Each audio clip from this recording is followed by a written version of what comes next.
Welcome everybody back to Fallout Equestria. I'm kind of starting to feel better. I'm kind of past the initial depression and stuff. And work, Christmas just ended, so hopefully work's going to calm down for a while. Because, woohoo! Yesterday, Christmas Day, was fucking nuts! Of the double doors had warped, fusing into each other. I suspected that the collapsing aqueduct had poured a heavy amount of pink water into the police building, causing all manner of mischief. Yee. Which section do you believe they're holding my daughter in? Oh, that's easy. Calamity answered for me. Whichever section we don't try first. Yeah. From the Journal of Midnight Shower.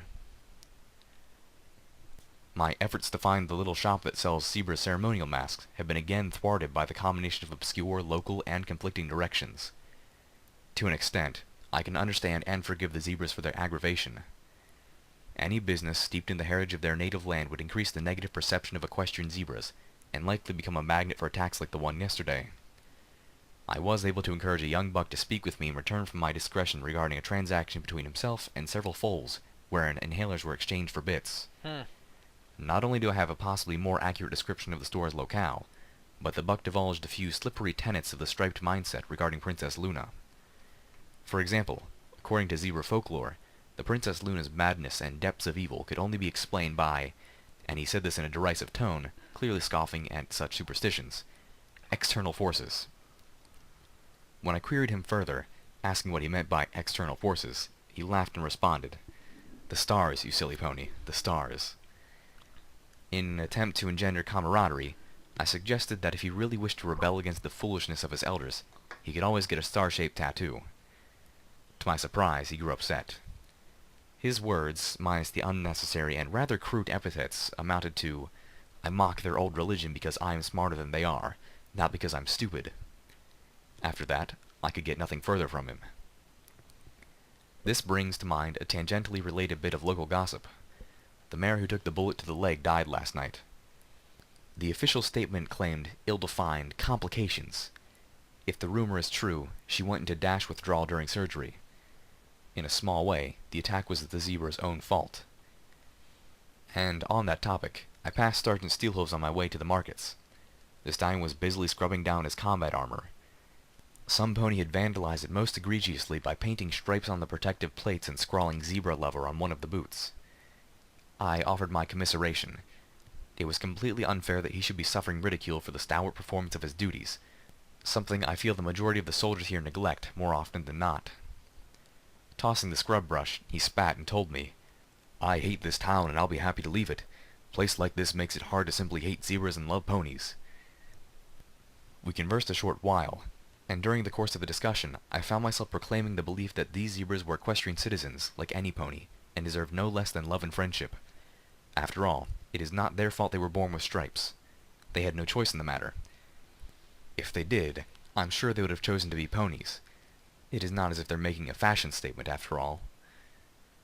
I have always been a very open-minded and So much racism! Ah! egalitarian pony, after all. He replied, "True, but I am a soldier." He spoke as if it behoves a soldier to only think of zebras as the enemy, and nothing more. Perhaps there's wisdom in that, but if so, it makes me thankful that I am not a military pony.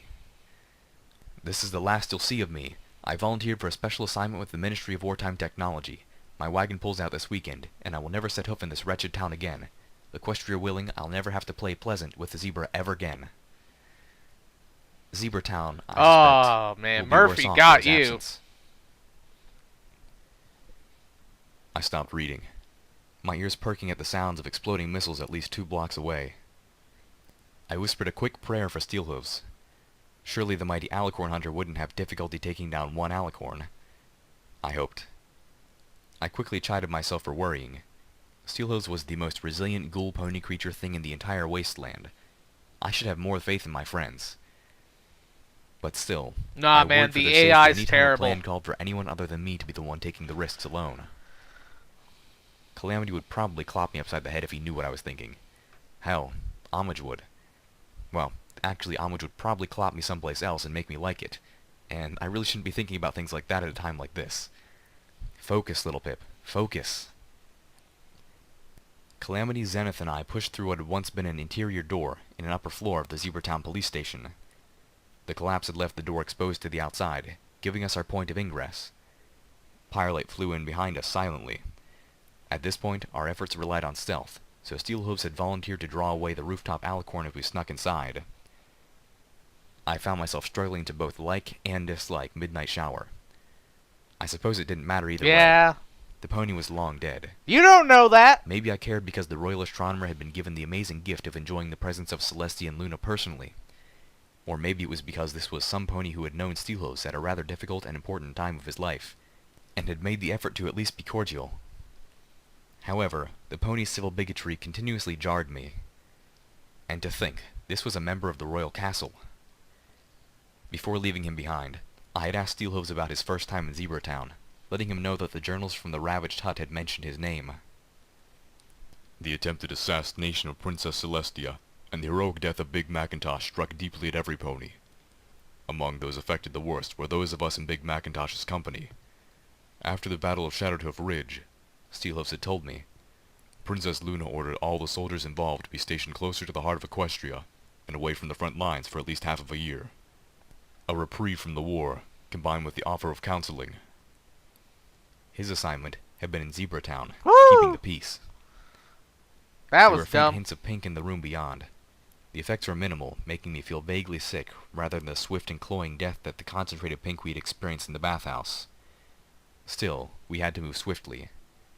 I prayed the alicorns weren't keeping the prisoners in a contaminated section. If so, the zebras we were here to rescue were probably already dead. The first room opened into a narrow hallway. Calamity spread his wings, only to have them hit the walls on either side.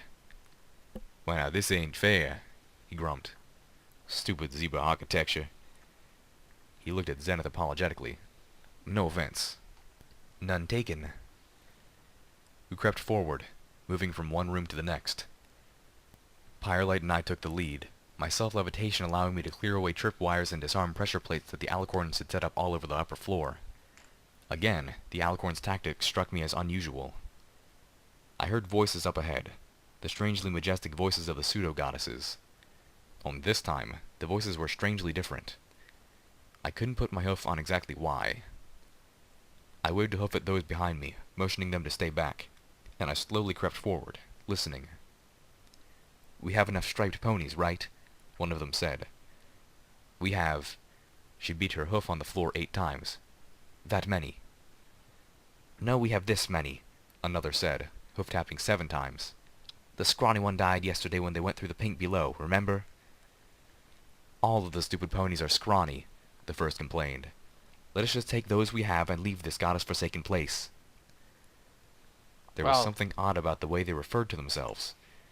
Hell, the whole conversation was bizarre. "We hate it here." A third alicorn spoke up. I froze, realizing a whole damn wing of the creatures was in the room right next to me. I started to back up, trying to think of another way around. We couldn't fight them, particularly not in such cramped quarters. We were thoroughly fucked. "This goddess-forsaken place makes us remember things. I hate remembering things," the third voice continued, and all at once I realized why their voices sounded strange. I wasn't hearing them in my head, just with my ears. "Last night, I remembered I used to be a buck." Luna spanked my withers. The pink cloud was messing with their telepathy. They were cut off from the goddess's influence here. Yeah. No wonder Trixie needed us to be her agents in Canterlot. Then the other hoof fell. The Canterlot ruins were supposed to be full of alicorns, and those alicorns didn't realize we were supposed to be friendlies. We were all sorts of fucked. I turned back, motioning the others back down the hallway. From the Journal of Midnight Shower. Today was an amazing day. After 2 more store owners refused to speak to me about the star medal, I finally located the ceremonial mask shop and met with the proprietor. This time, I was cautious not to produce or even mention knowledge of the medal, instead asking about zebra legends surrounding the meteor showers, explaining away my curiosity with my cutie mark. In return, the old zebra mare told me plenty, albeit in hushed tones and only after pulling me into the back room and closing up her store. She spoke of how the zebras believe that the stars themselves are the visible avatars of unholy entities, so unfathomable that our minds would crack should we perceive even more than a mere notion of them. Oh, so they're into that fucking Lovecraft shit. Man, I love internet Cthulhu. You know, meme Cthulhu and shit. Cause meme internet Cthulhu is fucking, he's fun. Like Cthulhu for president. Hell yeah. I despise the actual Lovecraftian mythos. I think it's stupid as hell. Because the idea that these creatures are supposed to be so horrifying that they would shatter our very psyche, when no, they're not. They're just not that frightening. I mean, granted, it could be a person-to-person thing, and I understand when these stories were written in the 1920s, so I get like stuff like this would be horrifying to people from there. But at the same time, I just don't like that. I don't like the actual Lovecraftian mythos where these creatures will shatter your mind just by looking at them. Fuck off. I fucking hate it. I hate it. I like the designs. I like some of the ideas. But the overall, like, sanity-breaking shit, I just... whatever. Beings of such primordial and loathsome will that all the evils of our world are no match for their vileness and cruelty. Much of this I had already heard before, but not in so chilling a fashion, nor with such utter conviction.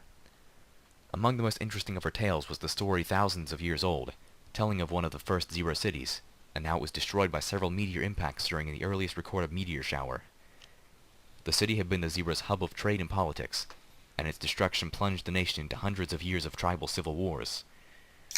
I do believe that the events of this tale, if true, represent the historical roots of what has become the dominant zebra mythology. I had settled down on a park bench near the Celestia Fountain, a zebra's rather hoof-forward way of saying, "We're equestrians too, I suspect," when one of those huge new model whirlgigs, a Griffin Chaser 5, descended out of Canterlot, landing on the far side of the Zebra Town Commons. Now, despite my position as royal astronomer, I had never actually seen one of the ministry mares. Today, I saw two. Fluttershy, mare of the Ministry of Peace, emerged from the passenger compartment along with 8 other ponies, 5 of whom were carrying pink suitcases. Pinkie Pie, mare of the Ministry of Morale, stepped down from one of the 6 pedal positions and ordered the heavily laden ponies to follow her as she marched through the front gate leading to one of the zebra huts, opening a door as she went inside. Fluttershy politely requested the company of the remaining 3 and departed straight for the hospital. Half an hour later, Pinkie Pie's 5 ponies emerged from the house, stowed their suitcases in the Griffin Chaser, and began going door to door throughout the neighborhood. Not long after, Pinkie Pie herself emerged from the house, closing the door behind her, trotting up to the front gate, and planting something at the base of the gate underneath netting designed to look like dirt. Then kicked some real dirt onto it for good measure. Then the mayor of the Ministry of Morale proceeded to disguise herself as a trash can, with a fake beard. What? I must admit that it was amusing. I'll admit, I allowed my curiosity to get the better of me. I sat on that bench for over an hour, watching the bearded trash can watch the empty and apparently booby-trapped hut. My patience was rewarded when Fluttershy and her ponies returned, escorting a happily stunned zebra couple as their little tiny filly dodged about their legs. I had not seen the filly until after she had been horribly burned, and it is doubtful that I would have recognized her even if I had, as zebras all tend to look alike. But it was not difficult to deduce who the filly must be. Likewise, it became swiftly evident that the hut invaded by the Ministry of Morale earlier was her home. Even then, I was not ready for the explosion triggered when the little filly stepped onto Pinkie Pie's concealed pressure plate. I suspected they will be cleaning up confetti from Zebra Town Commons for weeks, not to mention streamers from several of the rooftops. The little filly was utterly delighted. After she crawled out from behind her parents' hooves, at least. The blast of trumpets nearly had me cowering under the bench. Zebras poured out of nearby huts, although I was not sure how many did so on account of the invitation, or how many were just trying to make sure the town wasn't being bombed. But the vast majority of them joined in the festivities regardless. It all brought a smile to my face, even if zebra fillies have a very different preference for party music than proper Canterlot pony. The only one, in fact, who was not smiling was Pinkie Pie herself, but I suspected that may have been because she had thrown such an amazing party and didn't have any time to stay and enjoy it. The two Oh, ministry you mayors don't and their know company were shit. lifting on the air with that six-pedal pony flyer before the filly ever got a chance to cut the cake. I crouched at the lock of the Zebratown police station's contraband vault, thinking as I worked. Pinkie Pie took surprise parties to a whole new level. I found myself thinking of the party trap on the roof of the GRHAS building, wondering what sort of party she might have been setting up. A welcome back, sorry the alligators bit your leg party for one of the hatchery staff, perhaps? It Or was merely for a birthday party you! for some pony working there. Or maybe just a birthday party for one of the alligators. I shook my head. No, I couldn't imagine even Pinkie Pie throwing a party for an alligator. That would just be silly. The tumblers moved into place, and the door opened. I stepped inside, turning on the light of my pit buck and taking a deep breath as I enjoyed the stale but pink-free air inside. My eyes fell on all the weapons, and I stopped, stunned. "Whoa, Nelly," Calamity whispered. I could only nod. I was pretty sure the zebras were never supposed to have this kind of armament. If the ponies of Canterlot ever had any idea that the striped equestrian citizens just beneath them were stockpiling something like this... "They was fixin' to fend off an invasion," Calamity said softly. Probably. Xanath nodded. "Most likely they feared the ponies of Canterlot would eventually come for them." "The guns are on real bad condition," Calamity said regretfully. "But I reckon we could fix them up right good. Take out some of the good parts. Maybe about 2 dozen. "Take them all," I said, suddenly getting an idea. I started unlocking one of the weapons lockers. What Everything kind to of prepare something idea? good. A moment later, I had the locker open and was staring at the... thing inside. "What is this?" It's a Xanath peeked over BFG. my shoulder and said simply, "Balefire egg launcher." "A what?" I rocked on my hooves. Take it! Sure enough, one of the ammo boxes I unlocked later held several balefire eggs. Taking them, I floated up the BEL. Yeah. "I'll be right back," I told the others before creeping back into the pink. A few minutes later, I made my way back to the hall doorway. Bell. The Oh, alicorns were fuck. still talking inside. I stepped around the corner as SATS activated, and was pleased to see one of the alicorns was a purple one with a recognizable set of wounds. "Gotcha." From the Journal of Midnight Shower. Yeah. I received an official decree from Princess Luna today, in response to my latest reports. By this document of authority, signed by the princess herself, the local constabulary is required to let me interview any prisoner in its custody. I noticed an oddness about the town. It was as if the entire place was abandoned. All of the stores were mysteriously closed.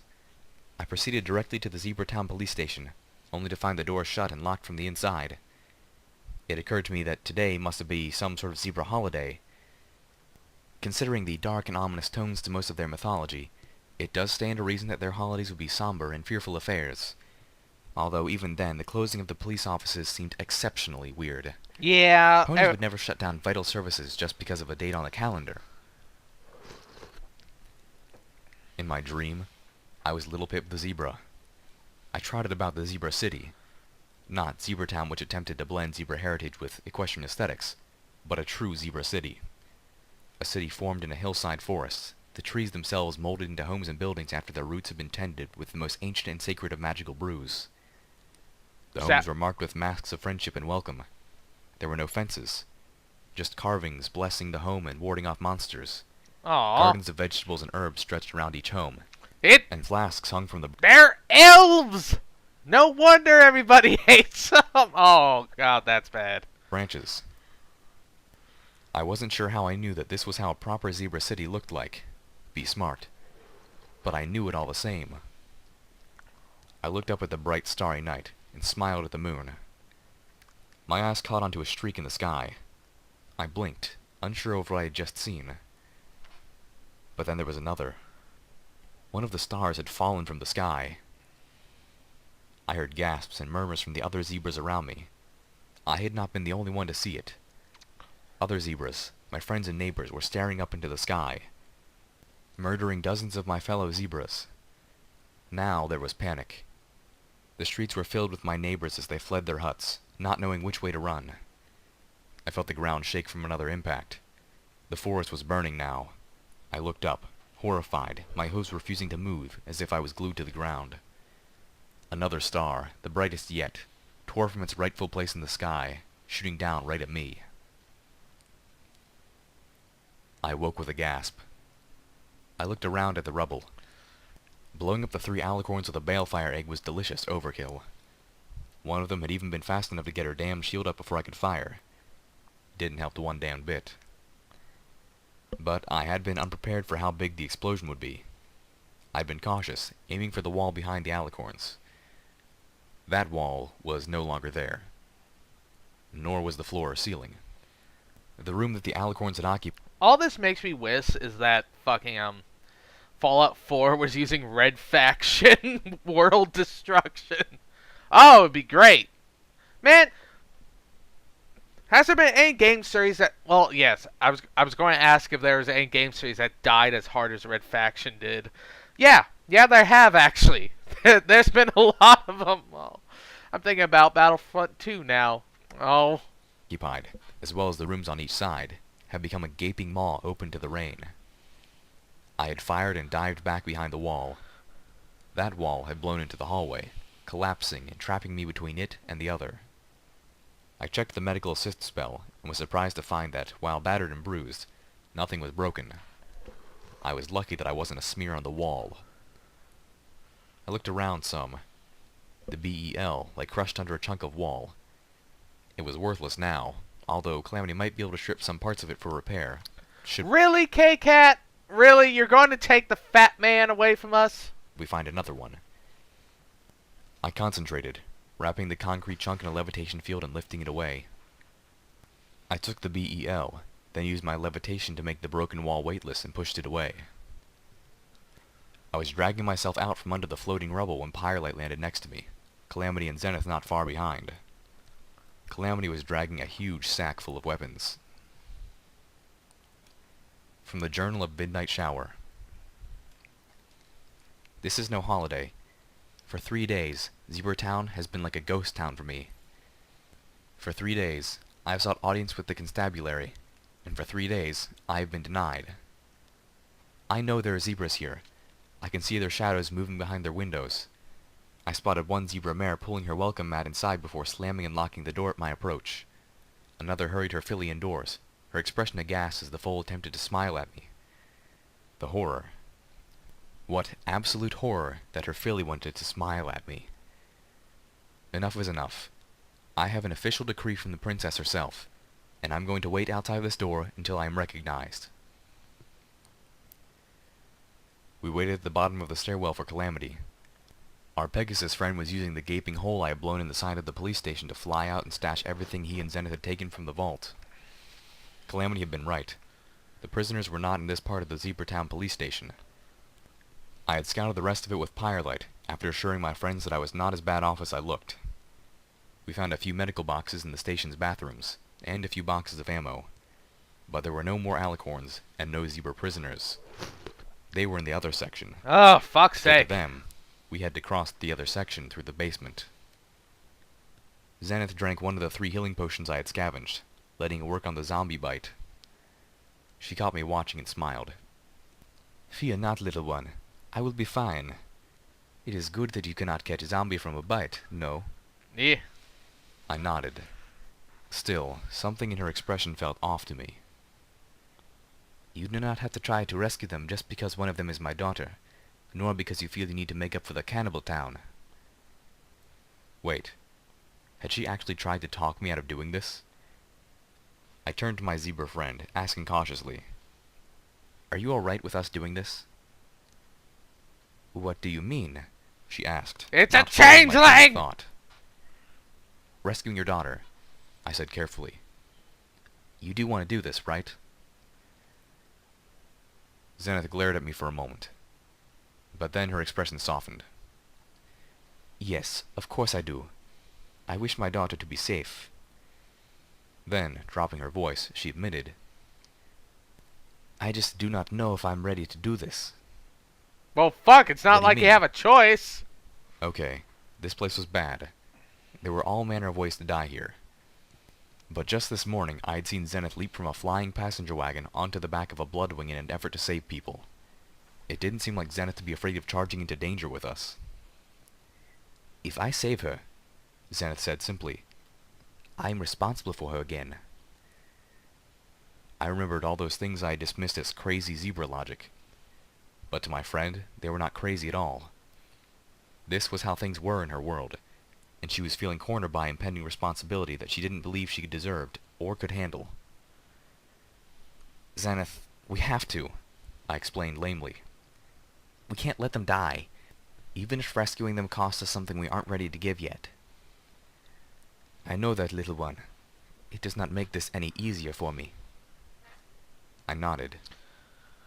Then try to put it out of your mind for now. Focus on what we have to do, and we'll deal with the consequences when they come. Calamity returned. I unlocked the basement door and pushed it open with a hoof. The basement was full of pink cloud. Crap. I closed the door again, taking a few breaths. Then looked at Calamity, Zenith, and Pyrelight. You guys ready for this? From the Journal of Midnight Shower. I waylaid one of the constables as she was attempting to sneak into her home after shift. Cornered, the zebra mare admitted the word had spread throughout the town. Every zebra now knew that I was in possession of star metal. Worse, they had somehow surmised that it was a fragment of Nightmare Moon's armor, which I had brought with me from Canterlot.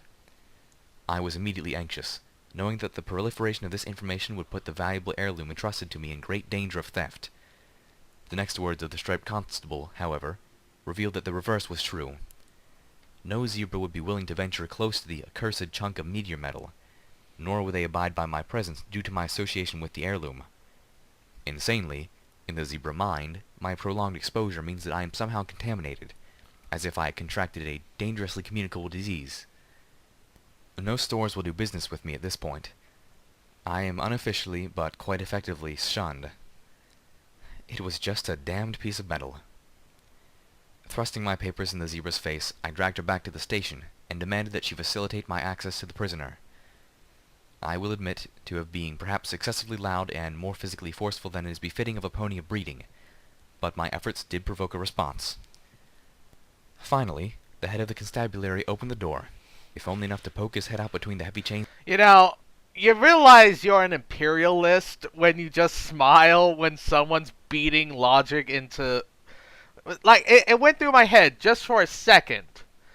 But, like, I actually thought the zebras as primitive, superstitious fools. Oh, man, am I a bad person? Am I? Oh, fuck. I don't care. Fuck 'em. That prevented me from forcing the door open farther. He took one look at my papers, agreed to the authority they provided me, but regretfully informed me that the prisoner had slain himself 2 nights before and would not be speaking with anyone, pony or zebra. I was not satisfied. I demanded to see the body for myself. I suspected that the zebra was lying. Or worse, I suspected foul play to prevent me from speaking with the captive zebra. To my surprise, the head of the constabulary capitulated. He withdrew and closed the door. I could hear the chains being removed.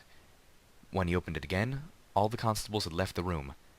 I saw them watching in from adjacent rooms like nervous foals peering into the darkness under their bed. The head constable led me through the Zebra Town police station, unlocking the door into the dimly lit stairwell. We descended, passing by the floor containing the normal cell blocks and plunging farther down until we were in the sub-basement, where the iron behemoth of the boiler was held.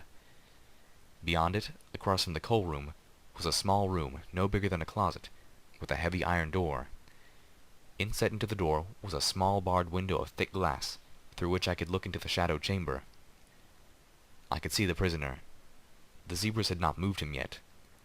They had, I am inclined to assume, been unwilling to even open the door, much less share a space with the body of the striped inside. I could not make out the writing on the wall, but I immediately knew that he had painted the scrawling letters in his own blood. I recoiled as my gaze fell upon him, certain without a doubt that the zebra had taken his own life in a fit of insanity. He had chewed through his own forehoofs, continuing to gnaw, muzzle pressed into his own blood until they were attached to his forelegs by only thin strips of meat.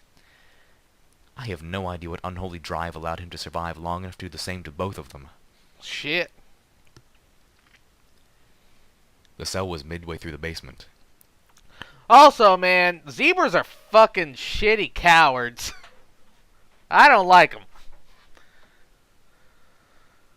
Oh well.